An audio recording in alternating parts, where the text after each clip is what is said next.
Hi guys, my name is Vinay Chaudhary. आज के समय इंडिया में कोविड-19 की रोकथाम के लिए 2 वैक्सीन अवेलेबल हैं। लोगों में काफी कंफ्यूजन है इस बात को लेकर कि कौन सी वैक्सीन ज्यादा बेटर है। कुछ लोगों का मानना है Covaxin is better than Covishield. हालांकि उनसे रीजन पूछने पर कोई भी इस बात को ठीक से नहीं बता पाता कि एक्चुअली रीजन क्या है उनका ऐसी सोच के पीछे। आज के इस वीडियो में मैं आपके सामने कुछ ऐसे फैक्ट्स प्रेजेंट करूंगा जिससे कि आपको ये क्लियर हो जाएगा कि कौन सी वैक्सीन आपके लिए बेटर है। और अगर आपके पास चूज करने का ऑप्शन नहीं भी है तो भी आपको पता होना चाहिए कि कौन सी वैक्सीन आपके लिए ज्यादा अच्छी है। तो कहीं भी जाइएगा मत, क्योंकि this video is going to be very informative and we are starting right now. तो दोस्तों चलिए स्टार्ट करते हैं। सबसे पहले वैक्सीन मैन्युफैक्चरर से बात करें कोविशील्ड की, तो कोविशील्ड भारत में सीरम इंस्टीट्यूट ऑफ इंडिया के द्वारा मैन्युफैक्चर की जा रही है। वहीं अगर बात करें कोवैक्सीन की तो ये completely made in India vaccine है और इंडिया में भारत बायोटेक के द्वारा डेवलप की जा रही है।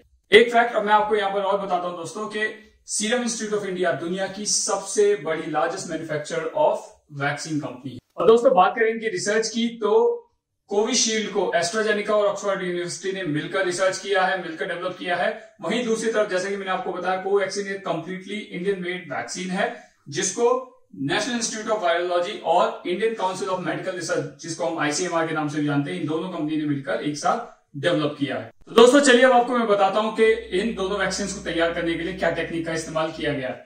शुरुआत करते हैं कोविशील्ड से। कोविशील्ड को डेवलप करने के लिए चिंपैंजी से एक सर्दी जुकाम वाला वायरस लिया गया जिसको एडिनो वायरस भी बोला जाता है। वैज्ञानिकों ने इसके आउटर लेयर को मॉडिफाई करके उस पर जो स्पाइक प्रोटीन है उसको कोरोना वायरस का रूप दिया गया। इसको सिंपल लैंग्वेज में अगर बताऊं तो ऐसा समझिए कि एक वायरस के कपड़े ऊपर से बदलकर उसको कोरोना वायरस जैसा दिखने में बना दिया गया।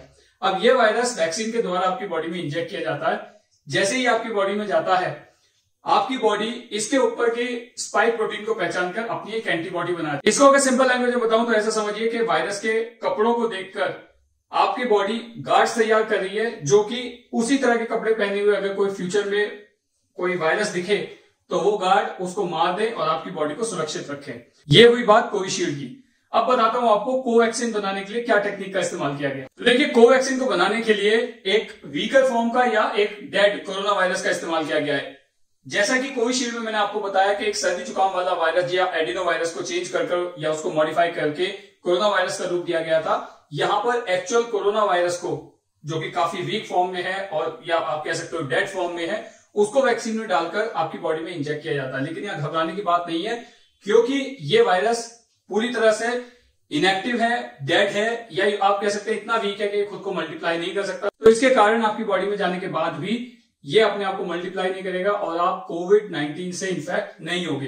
तो इस एक्चुअल वायरस को पहचान के बॉडी अपना गार्ड इसके हिसाब से तैयार करती है। तो देखिए दोनों अप्रोचेस में एक कोरोना वायरस जैसा दिखने वाला वायरस डाला गया और एक एक्चुअल कोरोना वायरस डाला गया जिसके हिसाब से बॉडी को प्रिपेयर किया गया ताकि वो अपनी एंटीबॉडीज बना सके। तो इफेक्टिवनेस के मामले में अगर मैं बात करूं तो दोनों ही अप्रोचेस वैक्सीन बनाने में काम में लाई जाती हैं, पहले भी लाई जाती रही हैं और इसकी एफिकेसी दोनों ही केसेस में काफी अच्छी देखने को मिली। अब दोस्तों अगर बात करें इन दोनों ही वैक्सीन के स्टोरेज टेम्परेचर की तो दोनों ही वैक्सीन को स्टोर करने के लिए 2 से लेकर 8 डिग्री सेल्सियस तक का टेम्परेचर चाहिए होता है।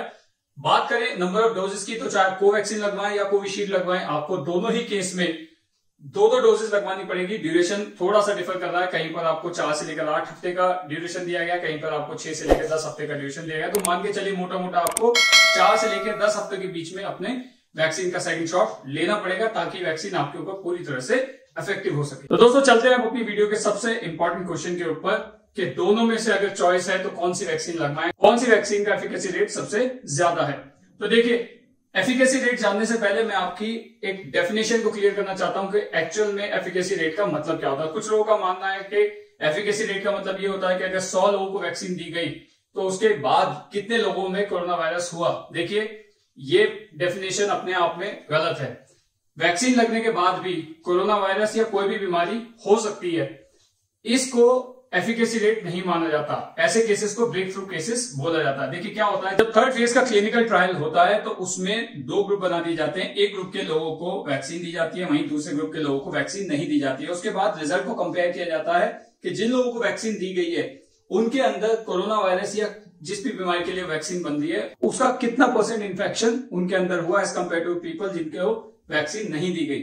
इससे डिराइव की जाती है वैक्सीन की एफिकेसी रेट। तो चलिए अब आपने एफिकेसी रेट जान लिया तो मैं आपको दोनों वैक्सीन की एफिकेसी रेट के बारे में बताता हूं। कोविशील्ड की एफिकेसी रेट के बारे में बात करें तो इंटरनेशनल ट्रायल के बाद इसको 90% एफिशिएंट बोला गया।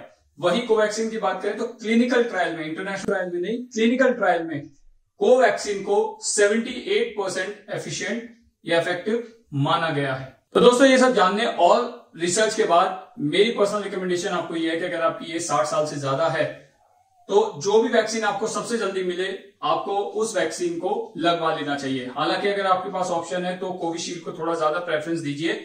वहीं अगर आपकी एज 18 से लेकर 60 साल के बीच में है तो जो भी वैक्सीन आपको मिलती है तुरंत लगवा लीजिए, because both are equally effective for you guys. और ऐसा दोस्तों मैं इसलिए कह रहा हूं कि अभी हाल ही में भारत बायोटेक ने कोवैक्सीन की एफिकेसी रेट के बारे में जो डेटा पब्लिश किया है वो पीयर रिव्यूड नहीं है। ये डेटा भारत बायोटेक के साइंटिस्ट ने खुद इंटरनली रिव्यू कर उसकी एफिकेसी रेट 78% बताई है। जबकि वहीं दूसरी ओर अगर बात करें कोविशील्ड की, तो कोविशील्ड का इंटरनेशनल ट्रायल हुआ है जहां पर कि उसका डेटा पीयर रिव्यूड है और उसका जो एफिकेसी रेट आया वो पीयर रिव्यू होने के बाद पब्लिश किया गया। तो देखिए जब तक भारत बायोटेक अपने डेटा का पीयर रिव्यू नहीं कराती तब तक ये डाउट्स तो सबके मन में रहेंगे। और दोस्तों अगर बात करूं दोनों के एफिकेसी रेट के बारे में तो दोनों का एफिकेसी रेट बहुत अच्छा है। अगर हम इसको कंपेयर करते हैं, जो चिली ने अपने यहाँ पर एक वैक्सीन यूज की है साइनोवैक, उसका एफिकेसी रेट सिर्फ 52% था। उन्होंने इसी वैक्सीन से अपने सिटीजन को वैक्सीनेट किया और वैक्सीनेट करने के बाद जो उसका रिजल्ट सामने आया उसे देखकर आप हैरान हो जाएंगे, क्योंकि वैक्सीनेट होने के बाद 85% जनता को चिली में हॉस्पिटलाइज होने की जरूरत नहीं पड़ी। हमारी दोनों ही वैक्सीन का एफिकेसी रेट जो क्लिनिकल ट्रायल में सामने आया वो चिली की साइनोवैक वैक्सीन से काफी ज्यादा। तो दोस्तों कहने का मतलब ये है कि एफिकेसी रेट के मामले में अगर बात करें तो हमारी दोनों ही वैक्सीन काफी अच्छी हैं और वैक्सीनेशन से ही इस महामारी का अंत होगा। इसलिए ज्यादा डबल म्यूटेशन, ट्रिपल म्यूटेशन के चक्कर में ना पड़े और जो भी वैक्सीन आपके पास अवेलेबल है, जिस भी स्लॉट में आप एप्लीकेबल हैं और जो वैक्सीन आपके पास में मिल रही है तुरंत जाइए उसको लगवा लीजिए, क्योंकि दोनों ही वैक्सीन काफी प्रभावी ढंग से कोरोना की रोकथाम में मदद करेंगी। तुरंत खुद भी जाइए, अपने फैमिली मेंबर्स को भी लेकर जाइए और जो भी वैक्सीन आपके पास में अवेलेबल है तुरंत जाकर अपने आप को वैक्सीनेट कराइए। दोस्तों ये मेरी पर्सनल राय थी, आपको इस बारे में क्या लगता है नीचे कमेंट बॉक्स में लिखकर मुझे जरूर बताएं। इसके अलावा अगर आपके कुछ और सुझाव है या आपके कोई और क्वेश्चन आपको लगता है कि इसके ऊपर मुझे वीडियो बनाना चाहिए तो भी मुझे कमेंट बॉक्स में लिखकर जरूर बताएं। Thanks a lot for your love and support. This the end of the video. मिलते हैं अगली वीडियो में।